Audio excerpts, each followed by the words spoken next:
నిజంగా జగన్ చుట్టూ ఒక కోటరీ ఉందా?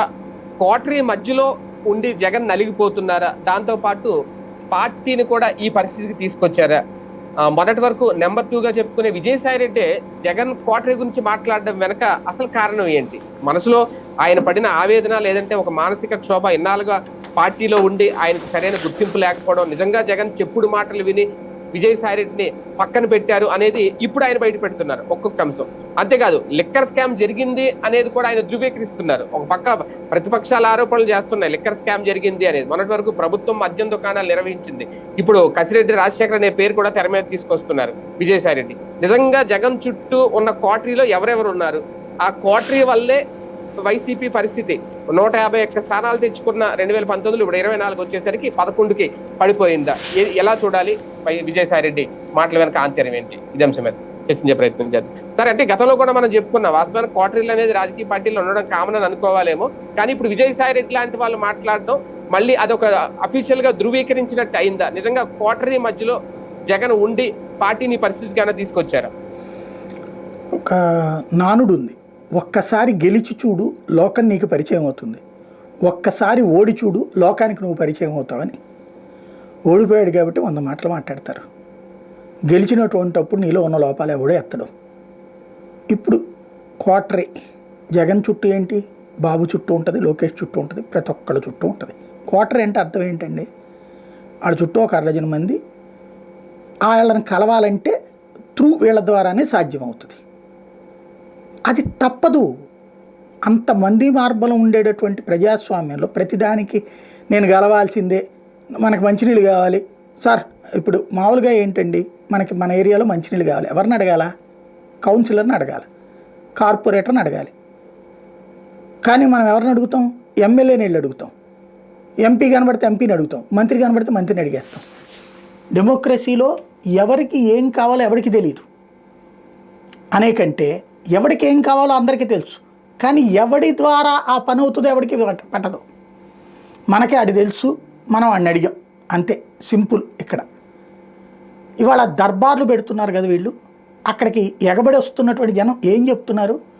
మా ఏరియాలో 2 గజాలు స్థలం ఒకడు లాక్కున్నాడు, లేదా 5 గజాలకు సంబంధించిన వివాదం వచ్చింది. ఇది ఆ మంత్రి గారికి ఏంటి సంబంధం?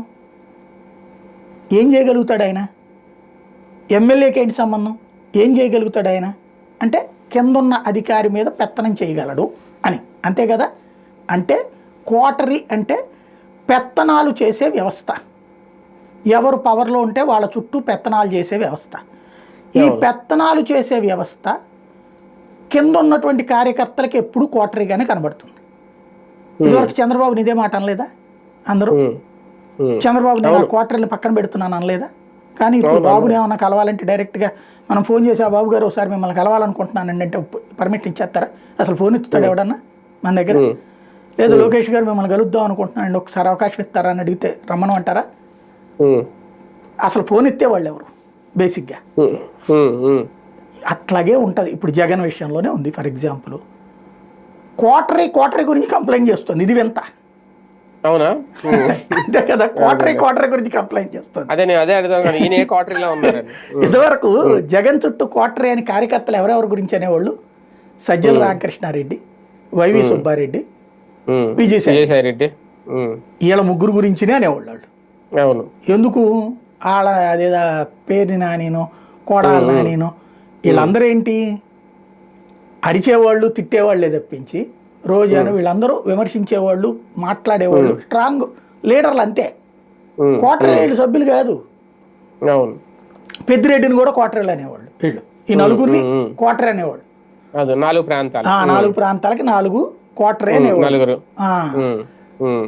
తర్వాత ఈ కోటరీలో కొంచెం ఎక్స్పాండ్ అయ్యింది అయోధ్య రామిరెడ్డి, అతని పేరేంటి లేళ్ల అప్పిరెడ్డి, ఇట్లాంటి వాళ్ళు కొన్ని యాడ్ అయ్యారు. వాళ్ళు సెకండ్ క్యాడర్ కోటరీ. జగన్ చుట్టూ ఉండే కోటరీ ఎవరు?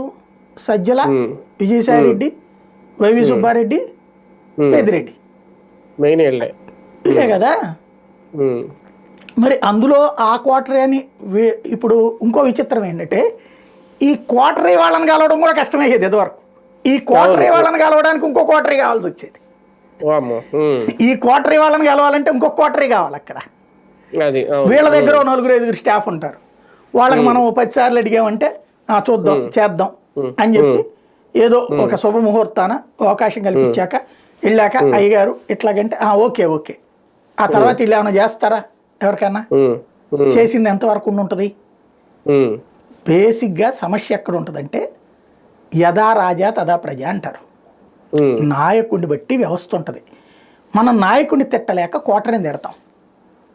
సింపుల్గా చెప్పాలంటే చంద్రబాబు విషయంలోనైనా, జగన్ విషయంలోనైనా, లోకేష్ విషయంలోనైనా, ఎవరి విషయంలోనైనా నాయకుడిని ఏమనలేక నాయకుడి పట్ల మన విశ్వసనీయత ప్రకటించేందుకోసం మిగతా వీళ్ళని దొంగల్ని చేస్తాం కామన్గా. ఇందులో ఈయన కూడా చేరిపోయాడు అంతే ఈసారి. ఇప్పుడు జగను నేను రోజుకి 6 గంటలు అక్కడ కూర్చుంటానయ్యా, వారంలో 2 రోజుల పాటు జనం అందరి రాజ్యాలు నా దగ్గరికి తీసుకురమ్మనండి అంటే సజ్జల రామకృష్ణారెడ్డి వద్దంటాడా? విజయసాయి రెడ్డి వద్దంటాడా? రవి సుబ్బారెడ్డి వద్దంటాడా? పెద్దిరెడ్డి వద్దంటాడా? ఎవరు వద్దంటారు? బేసిక్గా అదే కదా. ఆటోమేటిక్గా సార్ తీసుకో అలాగే సార్ అంటారు, దానికి తగ్గ ఏర్పాట్లు చేస్తారు. అలా కాకుండా జనాలందరూ వస్తున్నారు మరి మీరు అలా కూర్చోవాలి అని చెప్పే మగాడు ఎవడైనా ఉంటారా? ఏమన్నా మీరు కూర్చోవాలి, మీరు ప్రజాప్రతినిధి, మీరు ముఖ్యమంత్రి, మీరు కూర్చోవాల్సిందే అని చెప్పే చనువు ఎవరికన్నా ఇస్తాడా ఏ లీడర్ అన్నా? ముందు చెప్పే ధైర్యం చేయరు కదా. అది చెప్తే రేపు పొద్దున నిదానంగా పక్కకి తోసిపోయి పడతారు. అవుతుంది. ఏం సార్ మీరు ముఖ్యమంత్రి అండి, మీ మీద ఎంత ప్రేమ పెట్టుకున్నారు వాళ్ళందరూ, రండి సార్ మీరు రోజుకు 1 గంట కూర్చోండి పాపం అన్నారు అనుకోండి. ఒకరోజు ఒకవేళ పాపం వాళ్ళ మీద ఎందుకు వచ్చిందిలే వీళ్ళు ఇట్ట ఫీల్ అవుతున్నారని మనం కూర్చున్నా ఏమవుతుంది, బయట జనాలు విపరీతంగా అయిపోతారు. రెండో రోజుకి అది తోపులాటలాగా వెళ్ళిపోతుంది. ఇంకోటి అపోజిషన్ మీడియా వాళ్ళందరితో మాట్లాడిస్తుంది. వెంటనే జగను పిలిచి వీళ్ళని తిట్టడము, లేకపోతే ఈ పక్కన వాళ్ళు వీళ్ళే చెప్తారు ఏం సార్ మీరేమో మాట్లాడుతున్నారు అక్కడేమో నెగిటివ్ అవుతుంది తప్పించి మనకేం పాజిటివ్ రావట్లేదు అనేసి అనగానే ఈ మొదటి సలహా ఇచ్చినోడు పెదవైపోతాడు కదా అక్కడ. అదే కదా. ఇది సహజ సిద్ధ పరిణామక్రమం. ఇంకొకటి ఎవరికి ఏ పని అప్పచెప్తారు. మిథున్ రెడ్డి నువ్వు ఈ పని చేయి అని జగన్ చెప్తే చేస్తాడు కానీ అంతే నేను ఈ పని చేస్తానండి మీరు దోక్కి చేసుకోవడానికి లేదని ముఖ్యమంత్రికి చెప్తారు ఎవడన్నా? లేకపోతే విజయసాయి రెడ్డి నేను కాకినాడ పోర్టు సంగతి నేను చూస్తానంటే జగన్తో చెప్తాడా? నేను చూస్తాను విక్రాంత్ రెడ్డి పక్క వెళ్ళిపోమని నేను చెప్తాడా? క్వార్టర్లో క్లాషెస్ వస్తాయి. ఎట్లా అంటే పవర్ క్రంచ్. ఫర్ ఎగ్జాంపుల్ అనుబంధ విభాగాలకు సంబంధించి ఒక గొడవ వచ్చింది.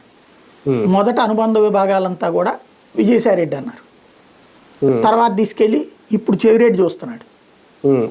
మొదట విజయసాయి రెడ్డి అన్నారు, తర్వాత చెవిరెడ్డి దగ్గరికి వెళ్ళి ఇక్కడ ఏం వెళ్ళింది విజయసాయి రెడ్డి ఆ అనుబంధ విభాగాలు చూస్తాడు. చూసిన తర్వాత వాళ్ళకి ప్రాబ్లం వచ్చినప్పుడు సొల్యూషన్ ఎవరు చూడాలి? కోర్టా, లీగలా, సహాయమా, ఇట్లాంటివన్నీ. అలాంటిది పాలిటిక్స్. అది ఈయనకి అలవాట్లే. ఆ మాస్ క్యారెక్టర్ కాబట్టి ఆయనకి అలవాటు ఉంటుంది. చెవిరెడ్డి కూడా క్వార్టర్లో ఒకడు, ఈ సెకండ్ క్యాడర్ ఎక్స్పాన్షన్ క్వార్టర్లో ఉంటాడు. ఇట్లాంటిది ఒక లెక్క ఉంటుంది. ఇంకొకటి ఏంటంటే ఈ క్వార్టరీ మెప్పు పొందితే వీళ్ళు జగన్ దగ్గరికి తీసుకెళ్తారనే లెక్క కూడా ఉంటుంది. ఈ క్వార్టరీని దాటి జగన్ దగ్గరికి వెళ్ళగలగడం కష్టం అవుతుంది, నో డౌట్. అందులో ఇవాళ ప్రతి కార్యకర్త మీరు అబ్జర్వ్ చేస్తే సోషల్ మీడియాలో విజయసాయి రెడ్డిని పార్టీ తరపున ఉన్న సోషల్ మీడియా వాళ్ళు ట్రోల్ చేస్తున్నారు తప్పించి మిగతా వాళ్ళు తప్పే ఉంది ఆయన మాట్లాడిందని కామెంట్లు చేస్తున్నారు. క్వార్టరీ లేకనే కదా 5 ఏళ్లలో ఒక్కసారి కూడా ఫోటో దిగలేకపోయానని పెడుతున్న కామెంట్లు నేను 100 చూస్తున్నా జగన్ దగ్గర. అదే ఆయన అయితే ఎవరు లోకేష్ అయితే రోజు ఆ ప్రజాకాలం అని చెప్పి రోజుకు ఒక 1000 ఫోటోలు ఇచ్చేవాడు కదా, 1000 మంది. మరి అలా ఈ కాలం అట్లాంటిది నువ్వు ఎందుకు చేయలేకపోయావు? అది ఇవాళకి కూడా చేయట్లేదే. అదే కదా మరి ఇవాళకన్నా చేయాలి కదా, చేయట్లేదే. అది మారాల్సినటువంటి అవసరం ఉంది. అది విజయసాయి రెడ్డి చెప్తున్నటువంటి క్వార్టరీల గురించి. అంటే క్వార్టరీలో ఆయన క్వార్టరీనే బయటకు వచ్చేసాడు కాబట్టి అక్కడ క్వార్టర్ గురించి ఆయన మాట్లాడుతున్నాడు. వాళ్ళు వీళ్ళ మీద చెప్పారు, ఈయన వాళ్ళ మీద చెప్పండొచ్చు, వాళ్ళు వీళ్ళ మీద చెప్పండొచ్చు. ఫైనల్ గా అక్కడ లీడరే డిసైడెడ్ ఫ్యాక్టర్. అది గుర్తుపెట్టుకో.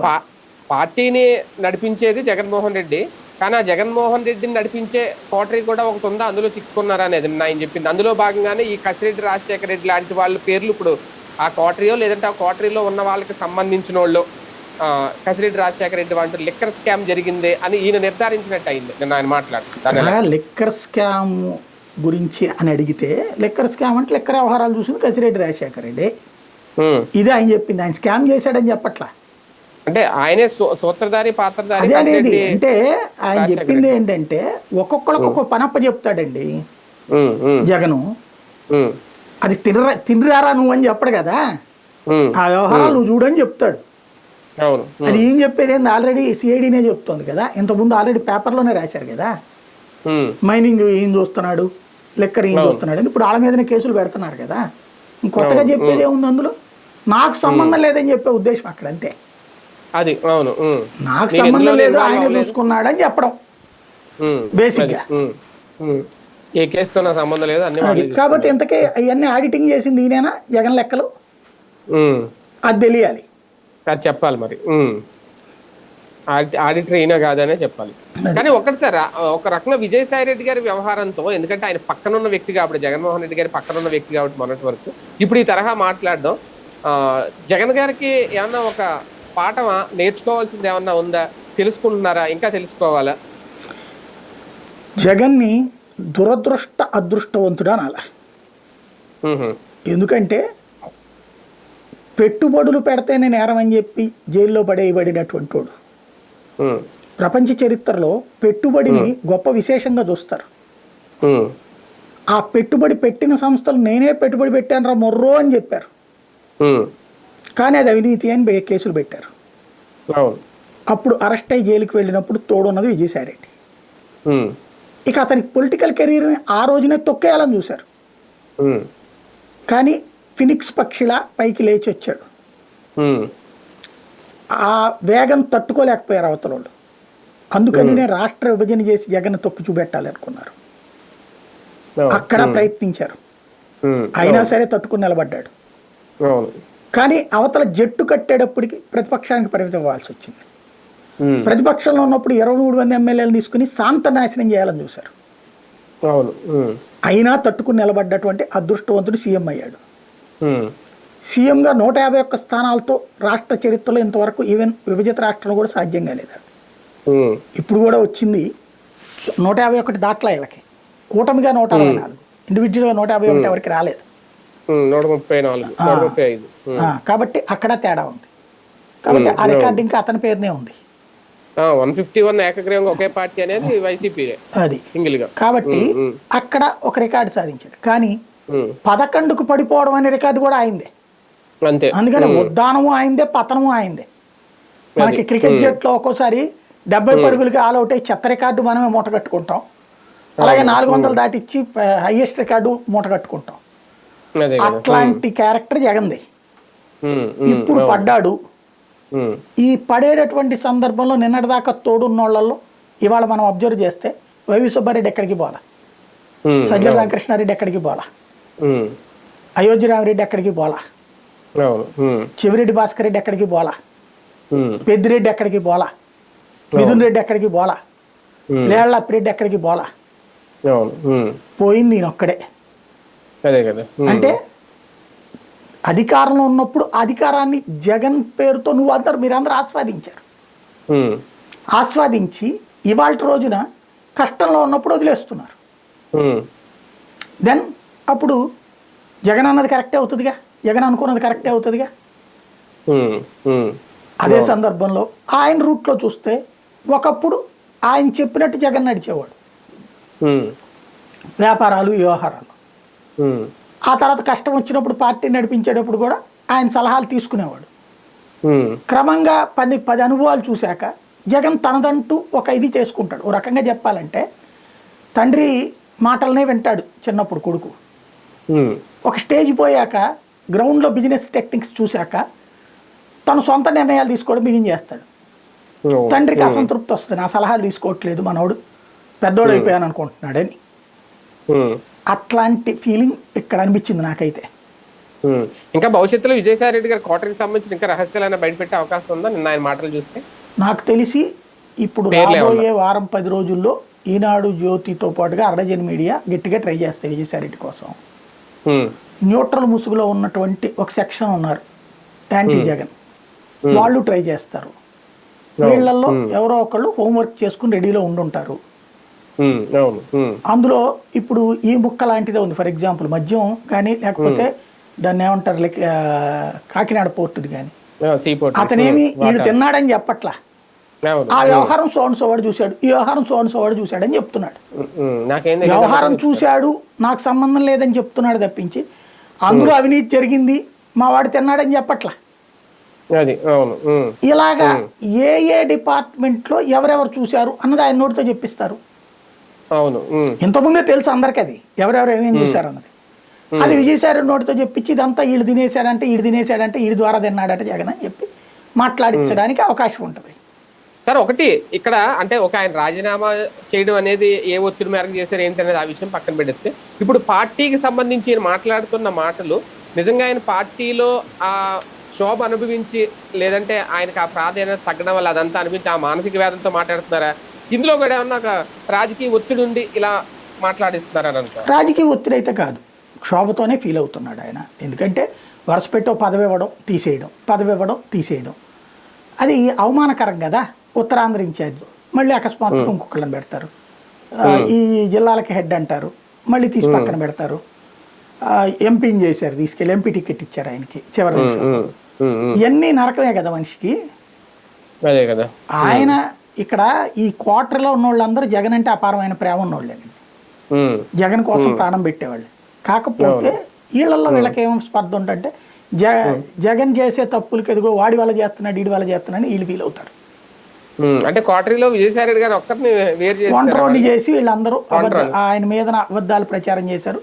మొదట్లో జగన్ కాకుండా భారతి గారు కాస్త సపోర్ట్గా ఉండేవాళ్ళు జగన్కి కాస్త నెగిటివ్ ఫీలింగ్ వచ్చినప్పుడు. తర్వాత భారతి గారి దగ్గర కూడా ఎవరో క్వార్టర్ చేరారు అనేది ఆయన ఫీలింగ్, 2-3 ఉన్నారని వాళ్ళు ఆయన మీద నెగిటివ్ ఫీలింగ్ క్రియేట్ చేశారని. దాంతో ఆమె కూడా పట్టించుకోవట్లేదని ఆయనకి పూర్తిగా అసంతృప్తి చెంది రాజీనామా చేశారనమాట నేను విన్నదైతే. అదే రైట్ చూద్దాం. మొత్తానికి నిజంగా జగన్మోహన్ రెడ్డి గారి చుట్టూ ఒక బలమైన క్వార్టరీ ఉండి విజయసాయిరెడ్డిని పక్కన పెట్టించేలా చేసిందా ఆయన మాటల వెనక ఆంతర్యం అయితే అదే. కాకపోతే క్వార్టరీలకు సంబంధించి రహస్యాలను ఇంకా ఆయన గుట్టు విప్పుతారు, బయటికి చెప్తారు. అందులో కొన్ని కీలక పేర్లు కూడా రాబోతున్నాయి అనే చర్చ అయితే నడుస్తుంది. మరి విజయసాయిరెడ్డి గారి ఎపిసోడ్ ఎలా ముందుకెళ్తుంది, ఎలా ముగుస్తుంది అనేది వేచి చూడాలి.